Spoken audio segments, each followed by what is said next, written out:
കോഴിക്കോട് പാളയത്തെ കേന്ദ്രീകൃത കൊട്ടിക്കലാശം മുന്നണികളിൽ ആവേശം ഇരട്ടിപ്പിച്ചു. അപരാജിത കുതിപ്പ് തുടരുന്ന എം.കെ. രാഘവൻ എന്ന യാഗാശ്വത്തെ പിടിച്ചു നിർത്താൻ എളമരം കരീമിന് കഴിയുമോ എന്നതാണ് മണ്ഡലത്തിലെ ചോദ്യം. നരേന്ദ്രമോദിയെ മുന്നിൽ നിർത്തിയുള്ള എം.ടി. രമേശിന്റെ ശക്തമായ പ്രചാരണവും കഴിഞ്ഞ ദിവസങ്ങളിൽ കോഴിക്കോട് സാക്ഷ്യം വഹിച്ചു.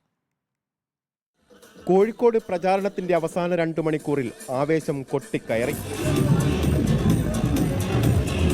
എം.കെ. രാഘവൻ, എളമരം കരീം, എം.ടി. രമേശ് എന്നീ സ്ഥാനാർത്ഥികൾ ആവേശം പകർന്ന് അണികൾക്കൊപ്പം. കോഴിക്കോട് പാളയത്തെ കേന്ദ്രീകൃത കൊട്ടിക്കലാശത്തിൽ ആവേശത്തിനിടയിലും പ്രവർത്തകർ സംയമനം പാലിച്ചു. ന്യൂനപക്ഷ രാഷ്ട്രീയം ചർച്ച ചെയ്യപ്പെട്ട കോഴിക്കോട് കഴിഞ്ഞ 3 തവണ ജയിച്ച എം.കെ. രാഘവനെ മറികടക്കാൻ ഇടതുമുന്നണിക്കാകുമോ? ഇതാണ് മണ്ഡലത്തിലുയരുന്ന പ്രധാന ചോദ്യം. എം.ടി. രമേശിന് വോട്ട് വിഹിതം ഉയർത്താൻ കഴിയുമെന്ന് എൻ.ഡി.എ ക്യാമ്പും പ്രതീക്ഷിക്കുന്നു. വിജയം തുടരാൻ കഴിയുമെന്ന ആത്മവിശ്വാസത്തിൽ എം.കെ. രാഘവനും. വൻ ഭൂരിപക്ഷത്തിൽ ജയിക്കും.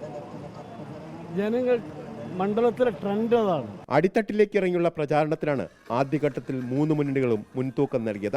അതായത് മൈക്രോ ലെവൽ ക്യാമ്പയിൻ നടന്ന മണ്ഡലത്തിൽ പ്രവചനം അസാധ്യം. കോഴിക്കോട് പാളയത്തെ കേന്ദ്രീകൃത കൊട്ടിക്കലാശം ആവേശം ഇരട്ടിപ്പിച്ചു.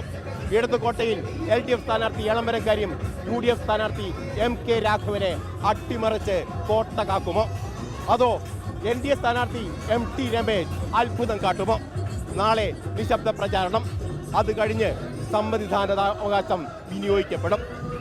അന്നറിയാം ആര് ജയിക്കുമെന്നത്.